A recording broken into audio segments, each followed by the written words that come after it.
Welcome to the show. Welcome to the show. Welcome to the show. Welcome to the show. Oh, the Mr. Marty Show. The Mr. Marty Show. So glad you're here. So glad you're here on such a spooky night. I'm gonna give you a fright. It's going to be alright. I'm the Mr. Marty Show. Mr. Marty Show, alright, dance spirits.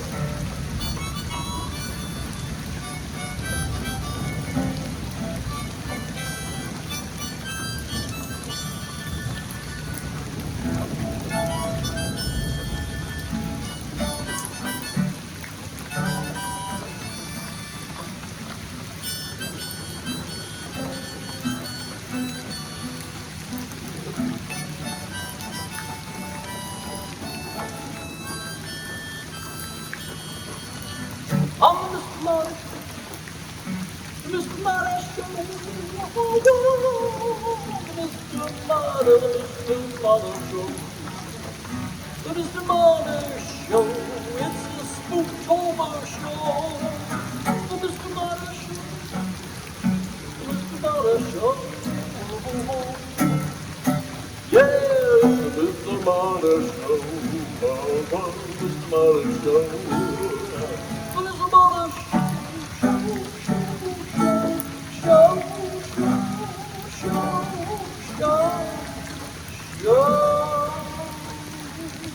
There's always something spooky on the Mr. Marty Show. Bang!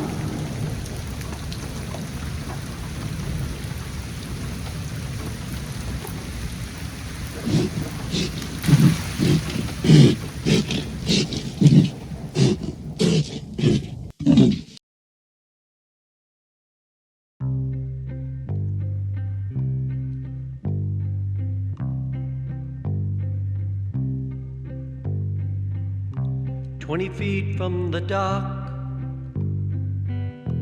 20 feet in the water, the story was told how the Eastland rolled lambs to the slaughter.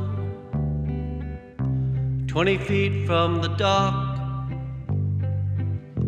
20 feet in the water, the story is told of a woman in gray who still looks for her daughter. A summer day in July, the company picnic began. A 40-mile boat ride across the lake on the ship, the Eastland. Word was she was top-heavy.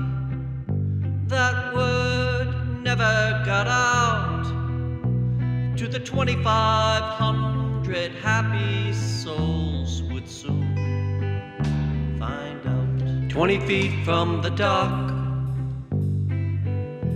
20 feet in the water, the story was told how the Eastland rolled lambs to the slaughter. 20 feet from the dock, 20 feet in the water, the story is told of a woman in gray who still looks for her daughter. They wore their Sunday best for the celebration. The band played below the deck as people danced. Then a shipmate called out, "We have a situation. She's starting to list. Let's fill the ballast to ride her again. 20 feet from the dock, 20 feet in the water. The story was told how the Eastland rolled lambs to the slaughter. 20 feet from the dock, 20 feet in the water. The story is told of a woman in gray who still looks for her daughter. No warning that morning, and at 7:28 the pitch was too great. We've lost all control, she's starting to roll. They panicked.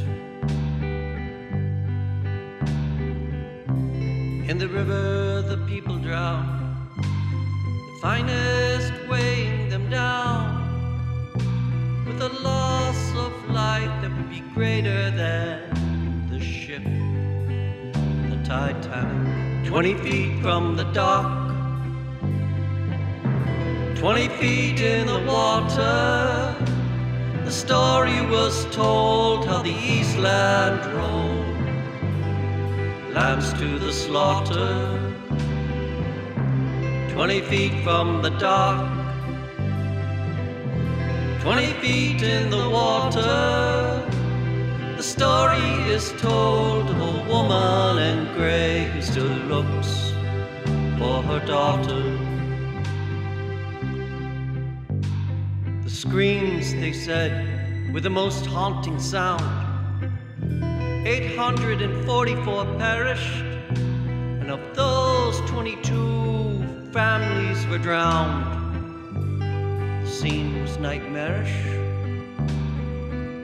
Along the riverside, it's rumored, you can still hear the cries in the water, and a ghost is seen where the morgue once had been. A lady looks for her daughter. 20 feet from the dock, 20 feet in the water. The story was told how the Eastland rolled lambs to the slaughter. 20 feet from the dock, 20 feet from the dock, 20 feet in the water. The story is told of a woman in gray who still looks for her daughter. The story is told of a woman in gray who still looks for her daughter.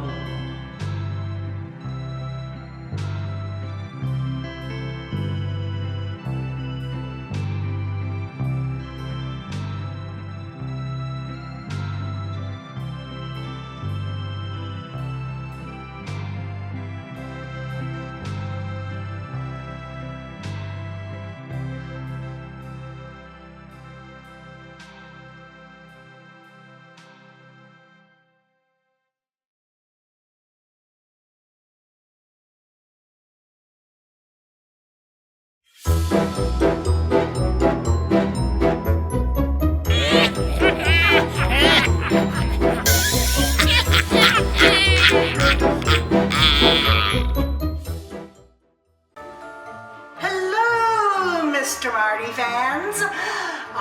Ma Gilmore here, and I would think the wolf should be howling with you. Oh, yes. And today we're talking about costumes. Oh, did you used to dress up when you were little? Oh, yeah, love dressing up. I still do. You still do? Yes, can't you tell? Oh, yes. What was your best costume? Well, I think when I was a kid, I was a hobo. A hobo. Real simple blue jeans, patches, an old shirt, and a stick with a, like a A rucksack, yes. Oh my goodness, I have had lots of hobos around my house. Well, when I was a young one, I liked being a ghost. And I wasn't a friendly ghost. I would scare you. Oh my, oh my. And one time, I dressed up as a pirate. Just like Pirates of the Caribbean. And I've seen so many people dress up as wolves. And as bats. Oh my. And my favorite, I think, is when they dress up like little fairies and they think that they're nice. But they're not. They're very naughty. Oh my. Oh, and we get lots of little children in our neighborhood. Oh yeah. Tasty little children. Oh, Tasty, yes. Oh, I have a big oven, you know. Yes. That's your secret ingredient. That is my secret ingredient. So behave, children. For each of you. And we have secrets, don't we? Of course. So when you come to our houses, beware. Beware. So it is Ma Gilmore and MJ Halloween. And of course, we wish you peace.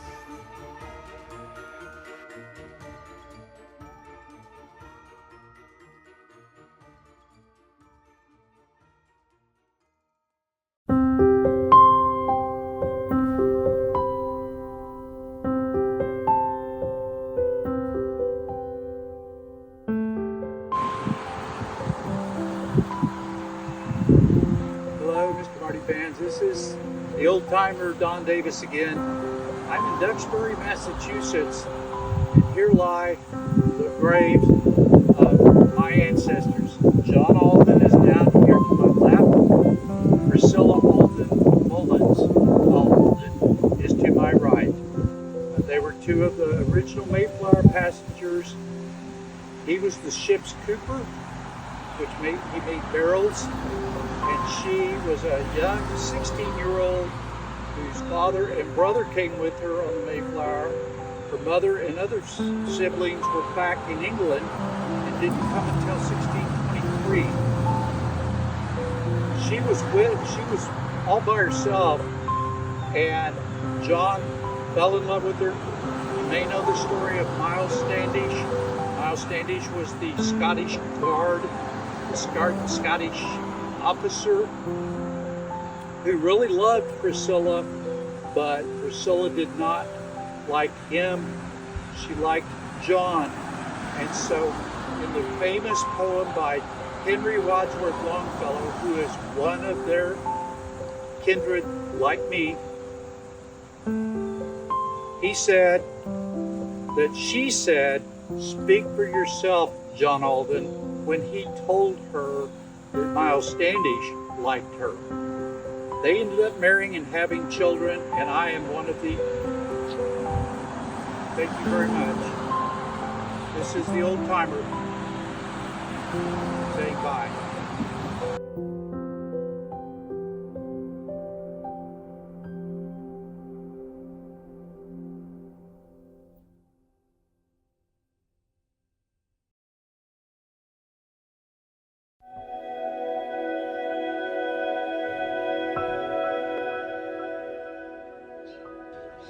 Continuing on from last week's walk around the garden, we are now in the far corner, which I consider to be the bowerbird's domain. Few other birds enter it.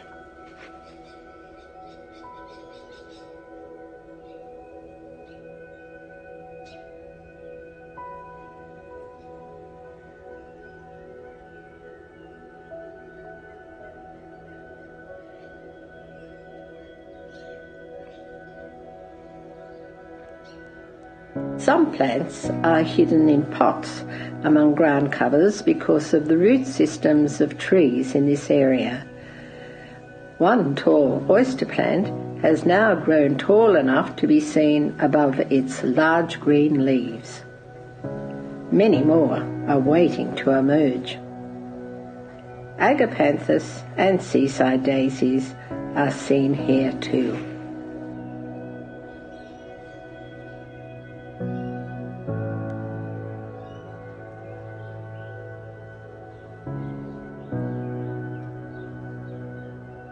Standing back now, the view takes us along the side neighbouring fence to the courtyard. This area is filled with the ground cover blue periwinkle.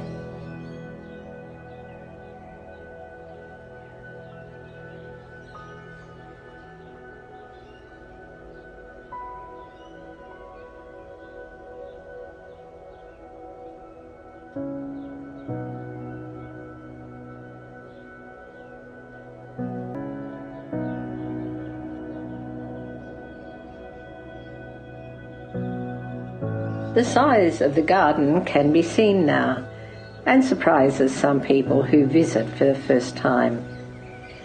The front garden on the street side is deceiving, being at the end of a cul-de-sac.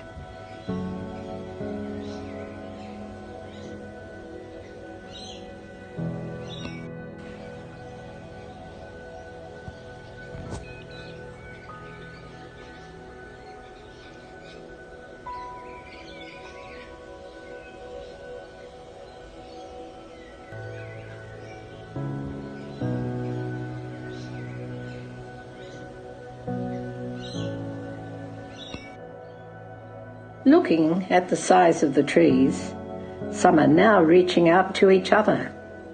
This gives me enormous pleasure.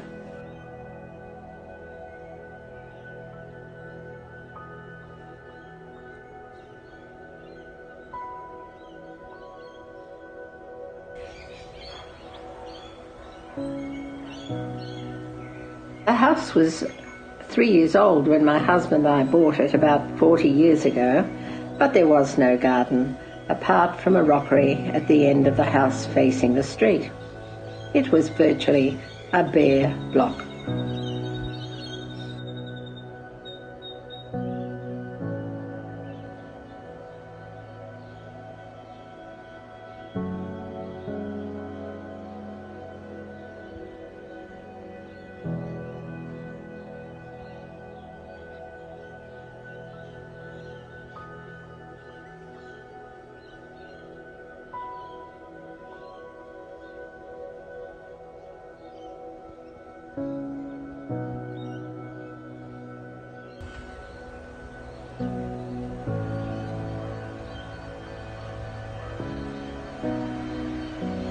How rewarding it is to have created this garden over those years.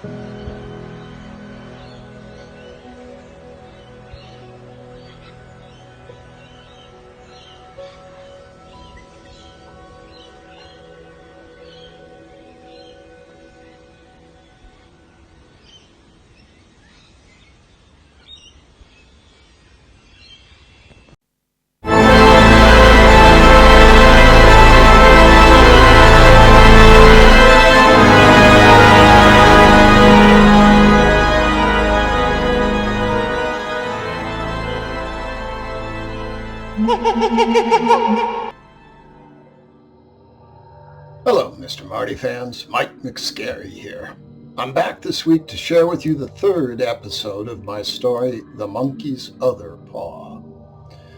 If you remember from last week, this is the story of Henry Green, a young singer-songwriter jealous of his childhood friend Jessie Toten's success, especially because Henry's crush, Antigone Musica, is now officially Jessie's girl. In last week's story, Henry met an odd man named Mr. Morris, who gave him a dried, shrunken monkey's paw that he said would grant Henry 3 wishes. Morris added that unlike the story that Henry had read in high school, this paw was white magic, guaranteeing only good results. Tonight, Episode 3, Wish Upon a Paw. Henry looked at the paw in his hand and then back at Morris. In that case, let's test it out. I wish I won the lottery. Remembering generally how the original story went and not totally confident in this whole white magic thing, he quickly added, and nobody got hurt. Nothing happened. The two men stared at each other, and then Morris let out a big belly roll. Well, you're trying, I guess. But I didn't tell you one thing about white magic. This particular form of magic only works if you wish for someone else. Are you kidding me? Henry asked. What good is that? The two men sat in silence for a moment, as if they were considering the cosmic ramifications of such a silly restriction. Well, said Morris finally, I couldn't recommend it, but I'm told some people don't always wish others the best. He turned in his seat. Following his gaze, Henry looked over to where Jessie and Antigone were just finishing up with a guy in a suit. Henry couldn't stand it. God, they were so lovey-dovey. If this stupid monkey's paw wouldn't make him rich, he could at least send a poor little wish over to his nemesis. Without thinking, he said, I wish Jessie Toten was flat broke. The paw lurched in his hands and went off like a hand buzzer. He threw the thing down and yelled at Morris, What the hell was that? That, said Morris as he bent down, picked it up, and handed it back, is how you know it's working. I wish you good luck, Mr. Green. With that, he rose and left quietly. In the meantime, Jessie walked up and threw his arm over Henry's shoulder. Who's that? He asked. The devil if I know. Huh. I would have expected the devil to be taller. Anyway, I need you to buy me a beer, good buddy. Henry slapped the hand away. Buy your own beer. You won, didn't you? I haven't got a penny to my name right now. That was Martin Glimmer I was talking to. I just spent my whole life savings to pay for studio time. I'm going to be rich and famous, little buddy. Just not today. Today I need my bestest pal to buy me a beer. With a sinking feeling, Henry realized that his wish had not been specific enough. Yes, Jessie was flat broke, but his prospects were burning brighter than ever. Henry saw immediately how it was going to go. Over the next few weeks, he was proven right. By all accounts, Jessie was quite productive and made the most of his time in the studio. Songs leaked from the sessions started appearing on local radio. Jessie put up a website and posted one song, Best Wishes, that immediately went viral. Worst of all, at least for Henry, the hit song was a duet with Antigone. Of course, they were great together. Henry stewed over it for weeks, and then decided he needed to act. He still had 2 wishes. He could save this situation. He would just have to be more specific. But first, he would do some research. Well, our hero seems to be learning the value of a good education. Measure twice, wish once is what I say. Let's leave Henry to his studies, shall we?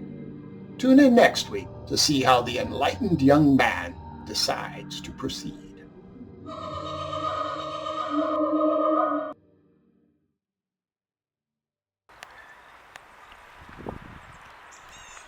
Hi, Mr. Marty fans. Ma Gilmore here. Today we're in front of the cenotaph of John Belushi. Now, a cenotaph is for those who aren't buried here, but there is a loving memory here. He is remembered with his parents, and what they said, John gave us laughter. And I'm one of those that were so thankful for John Belushi. What I've learned about him, he was born in Chicago in 1949, and he died in Los Angeles in 1982. Such a short life. But when I think of him, I think of his times on Saturday Night Live as a samurai, and also I think of him in the Blues Brothers with the songs and the blues that they gave us, that he gave us with Dan Aykroyd. I didn't know it, but they had made an album before the Blues Brothers film, so that's news to me. John Belushi went far too soon. His Animal House character just made me smile. I loved it, and I loved him. He was one of my favorite actors. And as he left us, he gave us so much laughter. And I'll be laughing on still. Ma Gilmore here, wishing you the best. Go watch some films of John Belushi. And I bid you peace.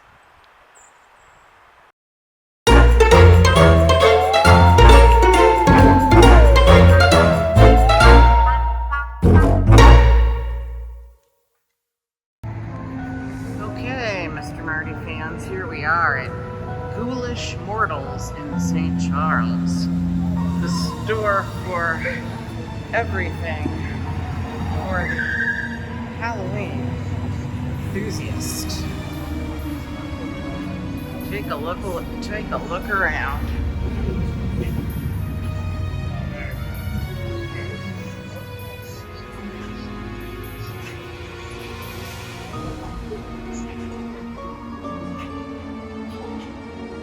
A little something here for everybody who likes Halloween. Here we're down in the dungeon. Truly a little bit ghoulish.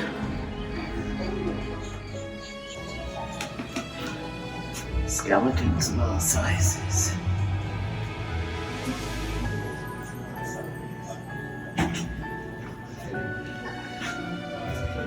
And here we have the skulls. The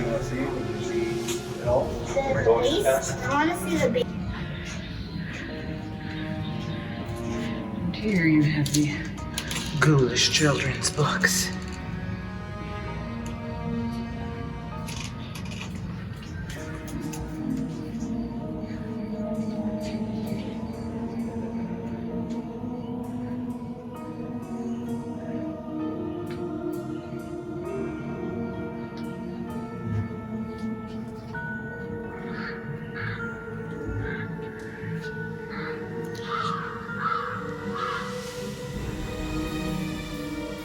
Not quite sure what that is.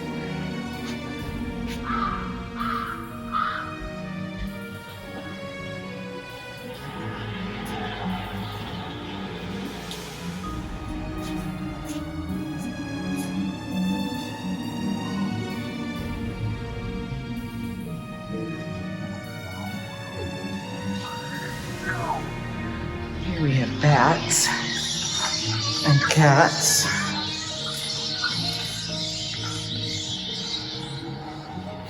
And other ghoulies. So if you are an aficionado of Halloween, come on out to Ghoulish Mortals in St. Charles, Illinois.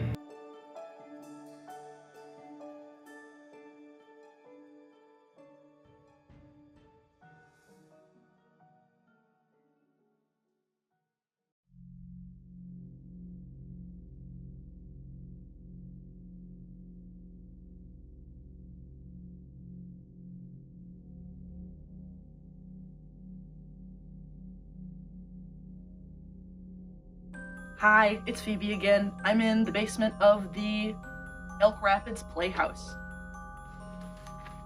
So here's a ghost story that really messed me up, okay? I'm in college at the time, and I'm a science student, okay? I'm one for logic and having proof for things. And ghosts aren't completely out there, but it's also like, you hear stories and you're like, okay, sure. And then you see something yourself and you're like, but so anyway, my boyfriend and I are walking along this street, okay? It's like middle of the day, there's a grocery store to my left and like a mural wall, and the sidewalk's pretty narrow, and he's walking on the inside and I'm walking on the outside. And there's posts and stuff, parking meters and signs, and he's a pretty wide guy, so I was moving around the signs to not run into the boom. And so as we're walking, I'm bumping into him while I'm moving around the signs. And there's this woman who's like bent over, her car's parked here and she's got her keys out and she's like unlocking it manually, right? And I don't want to smack into her, so I walk around her and I bump into my boyfriend and he looks at me like, there's no post, like, why'd you run? And I turned around and gestured to the woman and she just wasn't there. There's no amount of time for her to have scrambled under the car. Like, there wasn't anyone in the car. There wasn't anyone on the other side of the car. I don't know what, and it's like, it's not like she wasn't there. I'm an artist, so I clocked her for a character design. She had like these wavy blonde, wavy black hair and like thick hipster shades, and like a tight black tank top and black leggings and a red flannel tied around her waist. And I was like, that would make a really good character design. So it's not, she was there. I don't know. There you go. Happy Spooktober.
Well, here's my favorite Halloween decoration.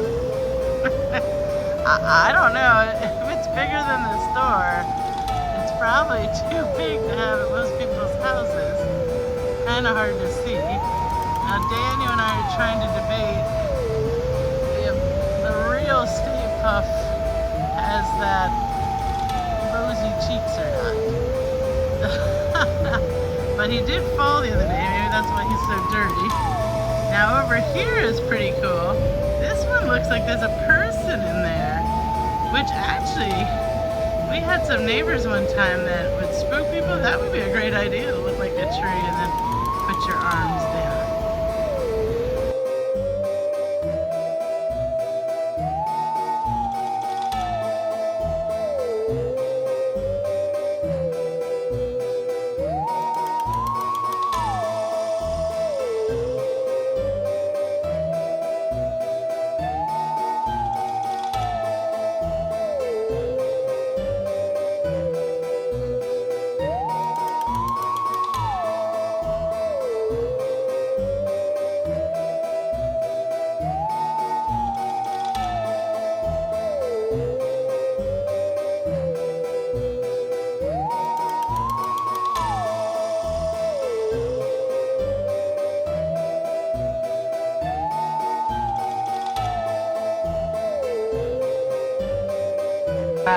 looks creepy. I don't think it's gonna go towards you probably. Alright, ready? Step on it again. She's creepy. I think she's gonna jump up at me. Another one, see? Oh! Oh! I don't know how that one would work because you'd have to step on it from behind. Well, maybe you could step on the front. Maybe they just have to face it the other way or something. Yeah, creepy looking. I like the dragon. These are starting to scare me though. Well, I don't know. doing the job correctly. I don't know if I can do this anymore. Another dank, dismal night when the bitter winds make your bones crack. And all our fiendish friends crawl out from their hiding places to terrorize new victims. Yeah, their panicked howls can be heard echoing over the darkening hills.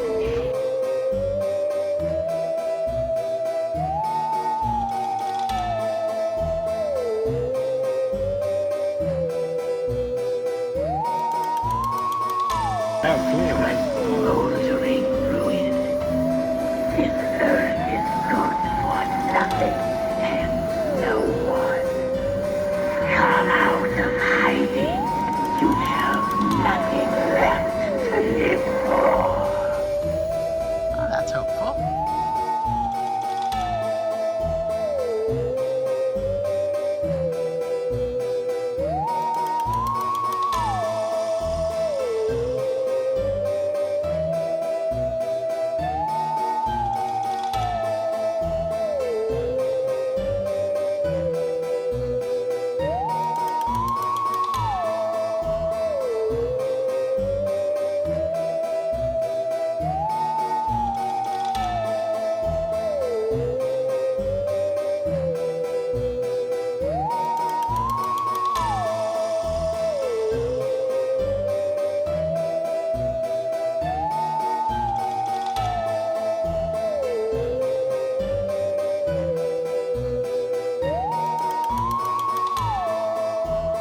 It's funny, even your fear of us! So go ahead and be scared. I could use a good laugh. So clowns and carnivals seem to be the scary theme this week. So that's even creepier. We didn't step on it. I don't know if a kid will ever go see a clown again after this year's theme. Like It 2017.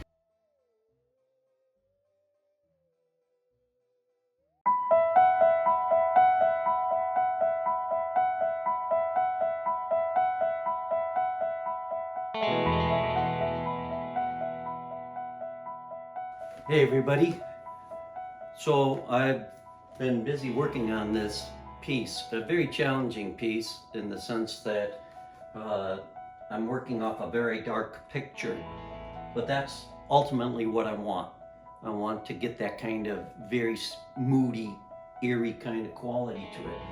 So right now I have the colors, I'm getting the grass, I'm getting the shapes. All those mounds are where bodies are buried. That's the cool thing about this cemetery there at Glendalough. And once I get those shapes in, the definitions in, then mute, mute, mute. So that's what's going on, and just working hard on it right now, spending a lot of time.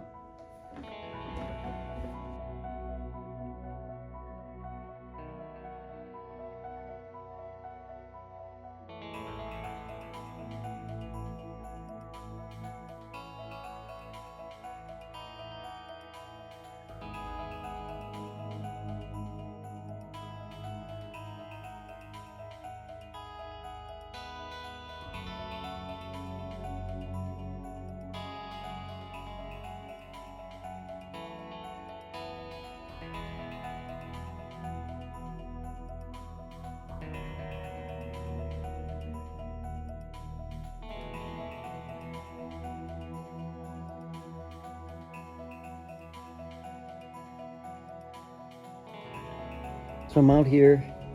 I've taken the art out to the sun. And the reason I'm doing that is I'm trying to get as much blend, but I'm also trying to use the sun to dry. And so I'm taking this whole thing and I am just trying to make it as murky and moody as possible without it looking amateur, you know? That's the thing, is like, I don't want it to you know, I want it to almost be impressionistic, because the scene itself, even from the photo, is very impressionistic. I will be doing some touch-up here. Obviously, I've got to fix that.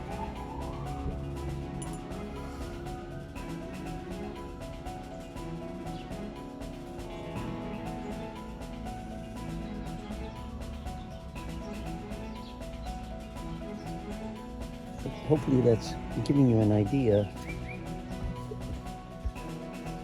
Work along here.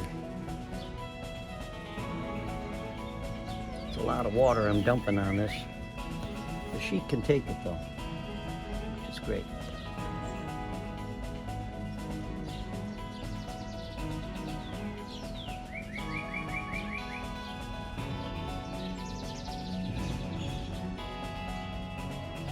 I like to use my water that has all the colors in it. The reason being is I just feel, you know, there might be some pigment out of this water that's going to help me explode something, you know, and so that's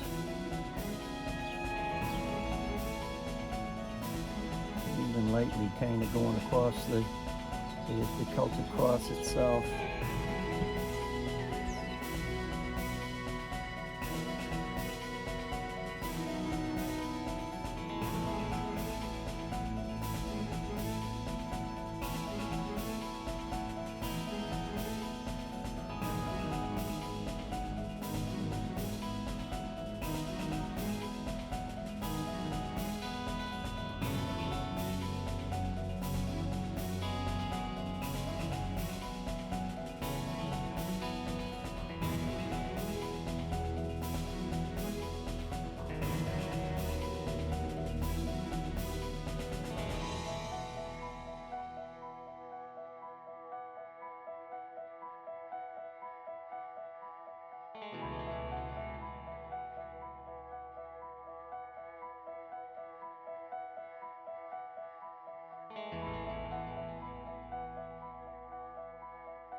Hi everybody, thanks for watching the show. It's all about costumes and decoration. Did you know I was a costume once? Then they decided to make me a decoration after everybody forgot about me. And even then I sat on my shelf, waiting, dusty, Christmas past. Then I called my army of spiders to come get the people. Anyway, thanks for watching the show. Hope you liked it. A lot of people worked on it. Don't forget about your costumes and decorations this year.